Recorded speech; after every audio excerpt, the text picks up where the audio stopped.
प्रकाशनम्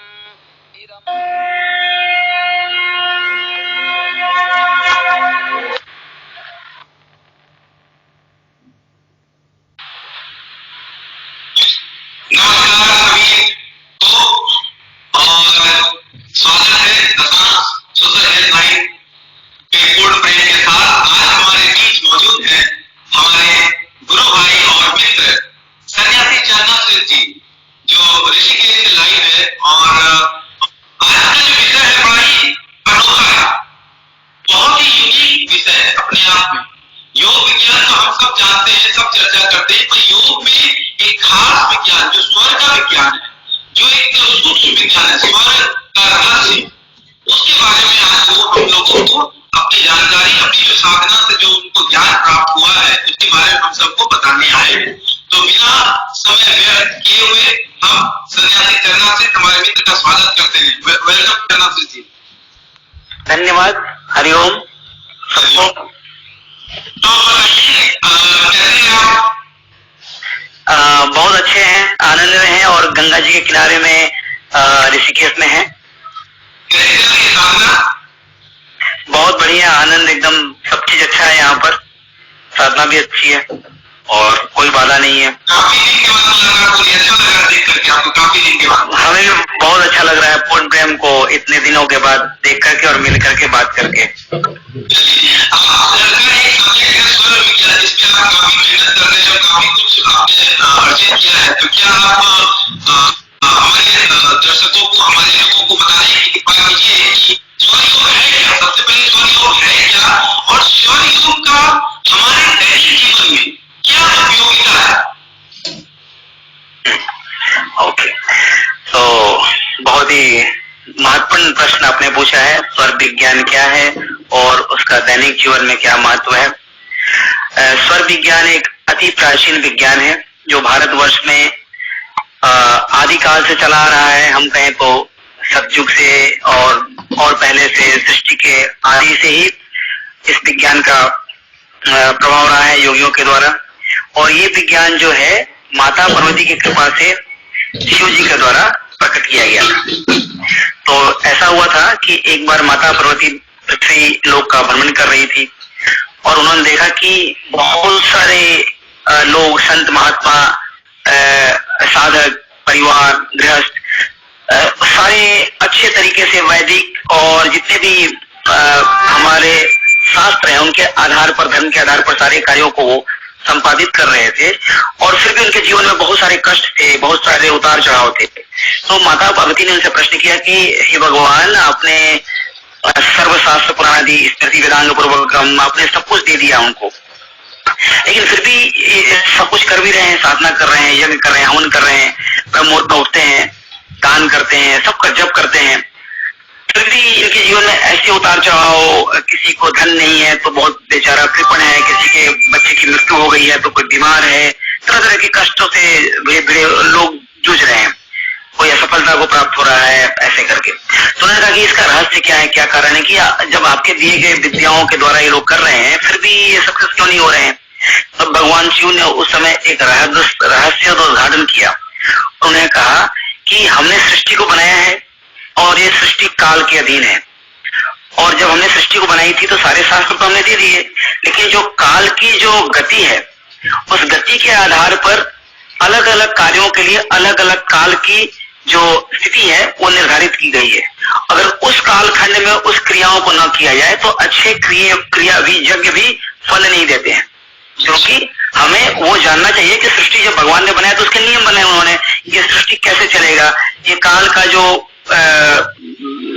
व्यापक जो मंडल है, काल मंडल, काल की जो आयाम है, उसके अंदर जो घटनाएं घटेंगी तो उसका काल के साथ संबंध कैसा होगा, कौन सा काल का ऐसा स्वरूप होगा जिसमें कौन सी घटना अगर की जाए, कौन सी कार्य की जाए तो उसमें पूर्ण रूप से वो सफल हो व्यक्ति, और वो सफल ही ना हो, कोई कर्म का भी निर्माण ना हो।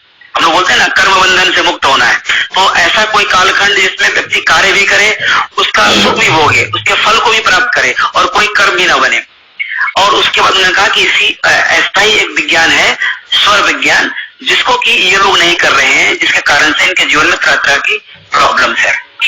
और जब इस चीज को जान जाएंगे तो फिर वो हमारे काल का जो स्वरूप है उसको पहचान करके सही समय में सही कार्यों को संपादित कर सकते हैं। और उन्होंने कहा कि हम इनके श्वास में बैठे हुए हैं, हर एक मनुष्य के श्वास में हम बैठे हुए हैं और 21,600 बार 24 घंटे में, जिसको बोलते हैं 7 घड़ी। 7 घड़ी मतलब एक अहोरात्र, जो हमारे आदिकाल से जो गणनाएं होती थी उसको 24 घंटे को दिन रात को बोलते थे हम लोग अहोरात्र। तो 7 घड़ी में होती थी पहले की गणनाएं, उसमें हमसे बात करते रहते हैं, बोलते हैं बेटा पुत्र पुत्री ये क्या कर रहे हो, अभी मत करो, अभी जो है हमारी जो स्वरूप है वो विध्वंसक है, वो इस कार्य के लिए उपयुक्त नहीं है। तो हमें वो सुनते नहीं है, हम तो बार बार हर समय जन्म से मृत्यु पर्यंत अनवरत चलते रहते हैं और बोलते रहते हैं, हर एक श्वास में हमारी वाणी है, हमारी भाषा, लेकिन वो हमारी भाषा को समझते नहीं है और इसी कारण से सारे दुख है। और इस तरह से ये शास्त्र शुरू होती है। तो माता पार्वती बोलती है कि ठीक है, तो कथम ब्रह्मांड उत्पन्नम कथम व परिवर्तते कथम विलीयते देव वद ब्रह्मांड निर्णय। ये ब्रह्मांड कैसे उत्पन्न हुआ, कैसे चल रहा है? आपने कहा कि समय काल तो कौन निर्धारित करता है, ये काल की गणनाएं क्या है, ये जो है सारे रहस्य हमको बताइए, कौन इसको निर्माण करता है, सस्टेन करता है, कौन इसको डिस्ट्रॉय करता है। और तब भगवान शिव उनको बोलते हैं कि निरंजनो निराकारो एको देवो महेश्वर, मतलब कि एक निरंजन निराकार सर्वव्यापक हमारा स्वरूप है महेश्वर का, जो हमारा ही स्वरूप है उससे आकाश उत्पन्न होता है। निरंजनो निराकारो एको देवो महेश्वर तस्मात् आकाश उत्पन्नम, आकाश वायु संभव, आकाश से वायु, वायु तेज ततश्चाप, वायु के बाद जो है अग्नि, तब ततश्चाप तथा पृथ्वी आप जल, तथा पृथ्वी समुद्रव, उससे पृथ्वी का निर्माण होता है। एतानी पंच तत्वानी विस्तीर्णानी च पंचधा, ये 5 तत्व जो है पहले निर्माण होते हैं और ये 5 तरीके से पूरे ब्रह्मांड में व्याप्त है, जो काल के स्वरूप हैं। यही काल के स्वरूप है, इन्हीं की जो ऊर्जाएं हैं वो मनुष्य को बांधती है और सारे कार्यों का संपादन मृत्यु से जन्म से मृत्यु तक जो भी करते हैं सब इन्हीं के मतलब कि शक्तियों के माध्यम से वो संपन्न होता है। और इसी ज्ञान को अगर आदमी जान जाए तो फिर मनुष्य जो है अपने काल के वश से, कालार्थ वंचनार्थाय, काल की क्लचेज जो क्लच है, काल के जो बंधन है उससे व्यक्ति मुक्त हो जाता है। भगवान से बोलते हैं कालार्थ वंचनार्थाय, काल के बंधन से मुक्त होकर के मनुष्य काल की गति को भी नियंत्रित कर सकता है। मतलब जो काल उसको फल देने वाले हैं उसी को वो मोड़ सकता है अपने हिसाब से, अपने अनुकूल कर सकता है। और फिर इस तरह से चर्चाएं होती हैं। तो इसमें भगवान शिव बोलते हैं कि हमारा जो श्वास है इसी में सारी सृष्टि है, श्वास में ही सारी सृष्टि है। और हम जब एक श्वास लेते हैं और एक छोड़ते हैं तो सृष्टि के जितनी भी डायमेंशंस है, वो भुआ स्व जना महा तप सत्य लोग, सारे को पार करके हम शिव लोक तक जाते हैं। हमारा जो स्वरूप है हमारा, वहां तक मनुष्य पहुंचता है, हमारा दर्शन करता है। और फिर हमारा ही श्वास जो श्वास का जो स्वरूप हमारा ही स्वरूप है, उसका जब निश्वास होता है तो पुनः वो सारे लोगों से होते हुए पुनः पृथ्वी लोक में आ जाता है, वो लोक में। और इस दौरान सृष्टि की जितनी भी शक्तियां हैं उससे उसका इंटरेक्शन होता है। और वो सृष्टियों का जो इंटरेक्शन होता है उससे कई चीजें होती हैं, उसके मन में विचार आते हैं, भावनाएं आती हैं, जो कि उसके प्रारब्ध और कर्म के फल के आधार पर उसको नई नई कर्मों में प्रेरित करती है। क्योंकि मनुष्य इस चीज को नहीं जानता है, इसको देखता नहीं है। हम तो उनको बोलते हैं कि देखो देखो देखो हम सामने हैं, हम बतलाते हैं, फिर वो देखते नहीं है और फिर वो अपने कार्यों में लिप्त हो जाते हैं।